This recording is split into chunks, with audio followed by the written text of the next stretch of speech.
ওই কিরে, ওই কিরে, আমি মধু মধু। আসেন ভাই আসেন, লইয়া যান, দেখা শুনে লইয়া যান, ভিতরে খালি আগুন আর আগুন। ওস্তাদ, আস্তে থাপ্পড় মারেন। আপনার থাপ্পড়ের চোটে আমার রসমালাই বাইর হয়ে গেল। ওই কিরে, ওই কিরে, মধু মধু, একেবারে টাটকা, গাছ পাকা রসমালাই। আরে ওস্তাদ, এত বড় মিথ্যা কনকে? আমার বোটা শীর্ষে আরো 10 দিন আগে, আর কালকেই তো আমার পেটের মধ্যে ইনজেকশন ফুটাই দিছেন। ও নো! এই যে ভাই, তরমুজ কত? আফা বেশি না, সস্তায় যাইতেছে, একেবারে সস্তায়।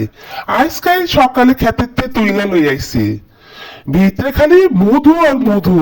লন আফা, আপনারা এটা দিয়া দেই, মাত্র 50 টাকা কেজি। আচ্ছা, এইটা দেন, কাইটা দেখাই দিবেন তো? লাল না হইলে কিন্তু নিমু না।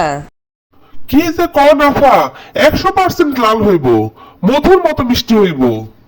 ঠিক আছে, আমি যেমনে বলবো ঠিক সেইভাবে কাইটা দিবেন তো? দিমু মানে?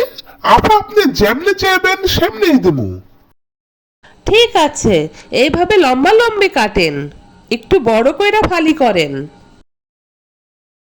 ওই কিরে, ওই কিরে, কি বাইর হইল রে? কি কপাল গো আপনার আফা। আচ্ছা ভাই, এই টুকরো ওজন দেন, আমি ওই লাল টুকরাটাই নিব। কি কন আফা, পুরো তরমুজ আপনারা দেওয়ার জন্যই তো কাটছি। কেন, আপনিই তো বললেন আমি যেমনে চাইবো তেমনি কাইটা দিবেন, আর আপনিই তো কেজি হিসেবে বেচতেছেন, আমারে হাফ কেজি কাইটা দেন।